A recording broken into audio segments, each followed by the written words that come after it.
housing buyers.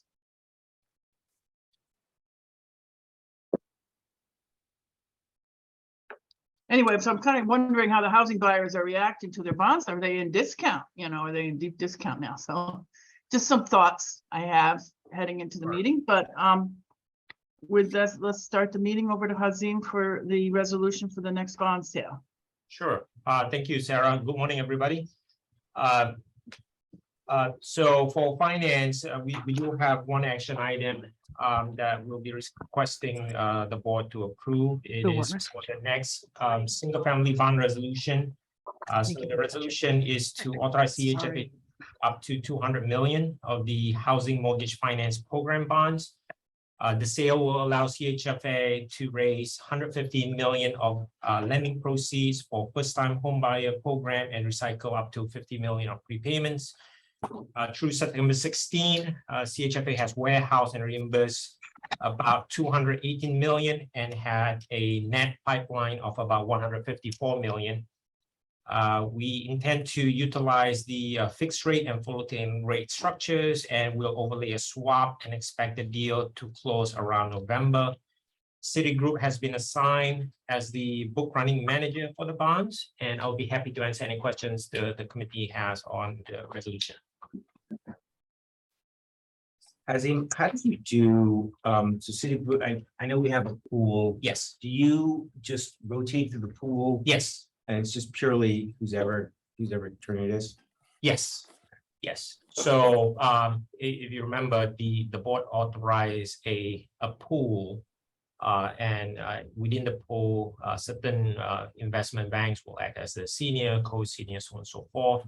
We then break down the pool into two categories: single family and multifamily, and then the engagements for 3 years. So we essentially work with the teams that were assigned as the book running managers and told them, here's what we're going to do for the next 3 years. So for calendar year 2022, we started off with RBC, then we went with BFA, and now it's Citi. Right. And then when we go next year, we turn the rotation, but we don't assign the same team based on the same cycle. So we do rotate them around so that it's not like the same manager that's doing the last deal at the end of each year or the middle of the year. So everyone will have a fair shake in a way throughout the 3 years.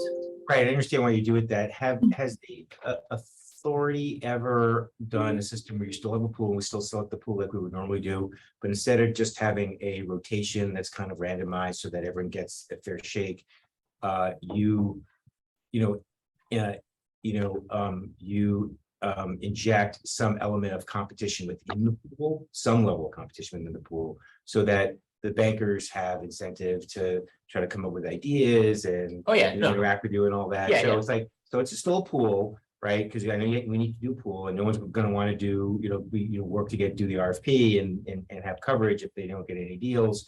But at the same time, it's not like, because right now with the incentive structure, Citi or any manager just acting completely rationally would say, well, I'll just wait for my turn because I'll get my turn, and then instead of thinking about us as a client. Yeah, they do think as a client, and then I think the other thing that you also have to keep in mind, this is not just one and done. So any engagement that they do with us is all about maintaining that relationship over a period of time. And we did indicate to the syndicate, whether it's the single family team, multifamily team, or the whole group that was approved by the board, that we welcome any ideas that they have that they think that may work. And then if we feel that it works for CHFA, we will embrace it and then pursue a special engagement.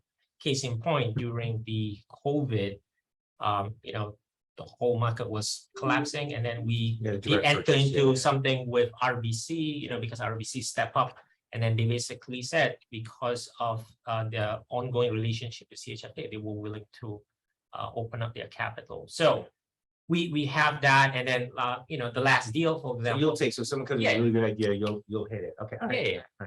Yeah, for sure. I have a question. So the swap is going to be bid? Yes. And why are we doing a swap? Is it to try to get a lower all-in cost as opposed to a fixed rate bond? Yes. So, Sarah, you were also mentioning earlier before I presented a resolution about, the rate, the impact, and of course, right now, especially what happened, for example, earlier this week, what happened overseas when, stuff coming out from the UK, and then it trickled it, and then it dominated the fixed income. Everything was like going sideways. I would say going sideways. It's like totally upside down. So in that situation, what we had to do was we had to, play catch up because interest rate was rising so rapidly. But the idea when it comes to variable rate is just more of our safety valve if in an event that when we do get to the bond sale, we can effectively hedge against the mismatch between the loan and the bonds. And will it be a SOFR or SIFMA? Is Index? SIFMA. I just want to mention to this committee, in case they don't realize, because it's kind of in the background, that every time CHFA issues bonds and every time they enter into a swap, the state treasurer has to approve the financing, just so you know. So all of this comes through our office, and our treasurer needs to sign off on it all. And because what happens is the state puts the scarf on the bonds, the state special capital reserve fund, which is a guarantee on the bonds. I'm not sure a lot of members realize that. Yeah. And it's baked into the indenture. Yes. Even though CHFA bonds are rated higher than the state, and you would question why is the state guaranteeing them? But I did hear during the 08-09 crisis, it actually did help out to have that state guarantee. But Yes. in case you don't know, we get involved in our office with every one of these. Yep. In terms of getting the treasurer approval to guarantee them, and all swaps must be approved by the state treasurer. And then, Sarah, why don't I also bring up the question that you raised with me about there's a provision within the resolution regarding the 50 basis point spread when compared to other bond sales. So essentially, the resolution provides delegated authority to the CEO and the CFO to engage and to sell and to enter into a contract for the bonds. So the idea there was because, and then this goes way back, because it's a delegated authority, there was a fence built within the resolution to ensure that we just don't sell bonds for the sake of selling bonds and for the sake of paying whatever interest rate. So part of the whole resolution is to basically say, if CHFA does issue bonds, its bonds would be competitive and based on market the prevailing rate. So that's the whole intent of that resolution or that particular covenant. But it is our intention to be better than everybody else. But I just want to tell you that the history behind that. Our swap and Yep. so, and with respect to bidding the swap, I assume Lamont runs the bid process, and then amongst the people you have masters with, is what are the swap counterparties, just given the financial environment? Do they remain? Do you have a robust enough pool? Yes. Are terms typically? Yeah, so stable they have to be AA rated. If they are rated below AA, they have to post collateral. But generally speaking, we just go with the AA. That there's still a robust group out there that continues to provide. So we don't believe that is going to be an issue. And generally, on a competitive swap, what would your expectation be with respect to how far from the mid you'll get it? Yeah, it's basically is the spread. Yeah, what's the number do you think you'll get it? It depends to the size. It's been moving because for this deal, I would say like around For 10 off the mid for competitive bid. Yeah. Wow. because of Sept. Yeah, except yeah. Yeah. So if we go with a SOFR, It's 2. it's lower. Yeah. But again, I'm just 10 telling. for SIFMA in this market doesn't surprise me. I mean, Yeah. it's competitive, so I mean, it is what it Right. is. When we do the solicitation to the swap counterparties, looking for spread to mid. And we basically choose the best spread to mid based upon the type of structure that we want to use. You bid it on, okay. Yeah. Yeah. Sarah, did I miss any of your earlier questions? I know you mentioned about something else about the rate that you said. Oh, and all my introductory questions? Yeah. Well, I know there's this maximum spread on single family and you'll probably have an easy time getting that with these higher interest rates. Well, yeah, my question about, maybe Bob could answer this, or I don't know. All of the buyers of your par bonds must be holding discount bonds now, right? And how do they feel about that? Not as badly discounted as in the general market, Sarah. Okay, And part of the reason is that we can make prepayments at any time. So that's a mitigating factor. If we have prepayments, we can use our money to redeem bonds. So it shortens the average life of the bonds that are outstanding. And so that's why the amount of discount that you might see compared to, let's say, a serial bond in the regular market is just a little different. It's also why our bonds are a little more, we have to pay a little more spread at the outset. right. compared to serial bonds too. But I would think a lot of those are trading at a pretty big discount and you get to a certain level and there can be tax consequences. But anyway, interesting. Yeah, I think that addresses my comments. I'm just looking at these interest rates going up. We track them every day in our graph. It's like just going to the sky. But The good news for you is that if you issued any taxable bonds, your make-whole call doesn't cost you oh, anything anymore. So okay. I don't have any more questions. Anyone else have questions? I do, Sarah. Thank you. You mentioned that Chfa's bond rating is higher than the state. Is that still the case after the bond rating adjustment Yes, upgrade that we got? Okay. yeah, we're That's double A. good. Yeah, and CHFA is AAA. But Okay, it's a that's different, good. yeah. But we continue to guarantee all the bonds, and it's billions of bonds, but the rating agencies don't seem too concerned. It's considered a contingent liability of the state, but they aren't too concerned, even though it's a very large amount because of the rating of the CHFA bonds being so high quality. But Yeah, I should definitely. we do guarantee other debt of the state also. But any other questions? Can I have a motion? I'll move. Second? Further discussion? Roll call vote? Jerry Abrahams, Aye. Alexandra Dahm, Aye. Phil DeFranco, Aye. Tim Hodges, Aye. Kathy McKinnon, Aye. Commissioner Perez. I'll abstain since I missed most of the conversation and I had difficulty accessing the documents because I'm still having connectivity issues from time to time with the Chfa system.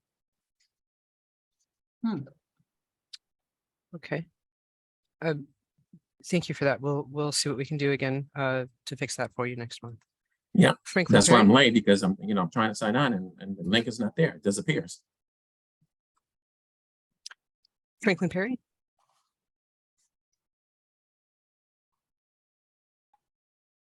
Sarah Sanders. Aye. The vote passes with one abstention.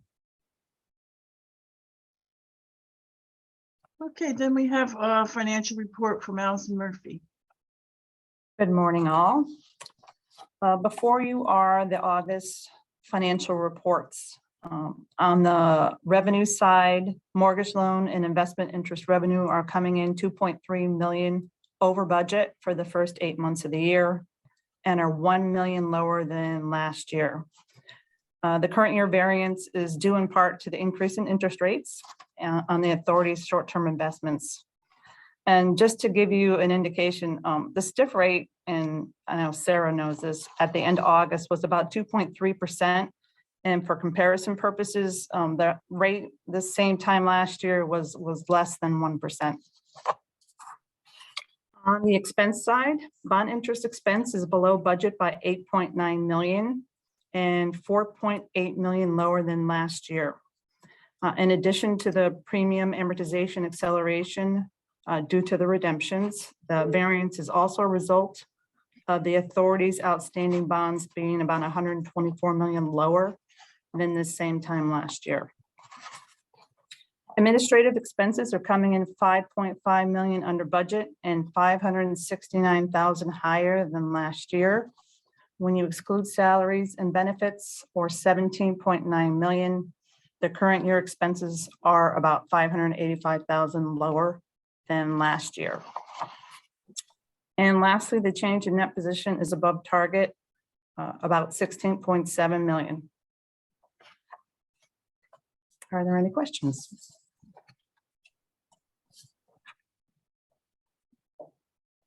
If there's no questions, we'll go on to John Gilson for the delinquency report. Good morning. For the month of August, the authority purchased 123 loans totaling $29 million, of which 96 loans totaling $22.3 million were securitized with 78% of production. The remaining 27 loans totaling $6.7 million were whole loans. The average loan size was $236,000. At the end of August, the MBS portfolio balance was $2.1 billion, which is a decrease of $3.8 million over the prior month. The whole loan portfolio through the end of July declined by 60 loans, or $5.9 million, with a total portfolio balance of $1.2 billion. The overall single-family delinquency rate increased month over month by 8 basis points to 2.38%. And the carrying balance for loans in foreclosure year over year decreased by $8.8 million to $25.2 million, while the number of loans in foreclosure decreased by 57. For the month of August, the authority also funded 101 down payment assistance loans totaling $1.6 million with an average loan size of $15,600. 82% of the August borrowers took advantage of the down payment assistance program. The authority also funded 52 time to own grants totaling $1.75 million with an average grant size of $33,600. There were 5 new loan closings in our multifamily portfolio in August. The portfolio increased by 3 loans net to 556 loans with a total portfolio balance of $1.33 billion.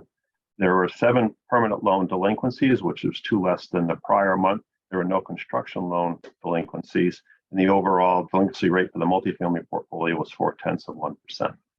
Any questions?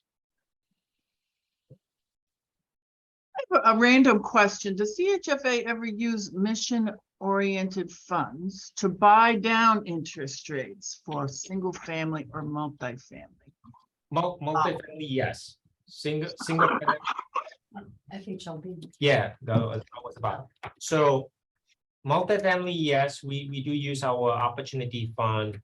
For single family, we did enter into an arrangement with the Federal Home Loan Bank of Boston, where they awarded CHFA certain funds. And then we utilize that to buy down the rate for the single family program. So the 6.375 is a bought down rate? No. No.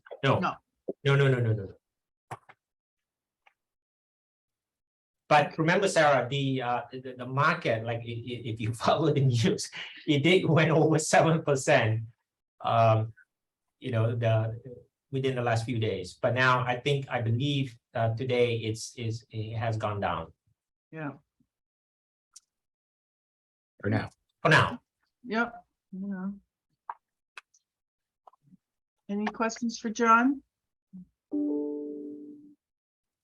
Any other matters people want to discuss before the minutes? Okay, with that, I'd ask for a motion for the approval of the minutes of July 28th. Moved. Second. Anyone second? I'll second. Thank you. Roll call vote. Oh, any discussion? Okay, roll call vote. Jerry Abrahams, Aye. Alexandra Dahm, Approved. Phil DeFranco, Aye.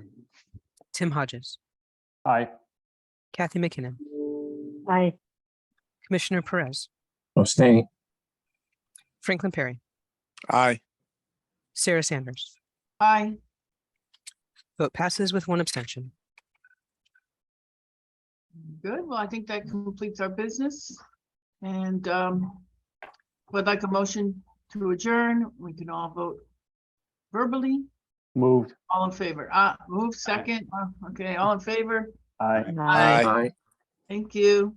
Thanks.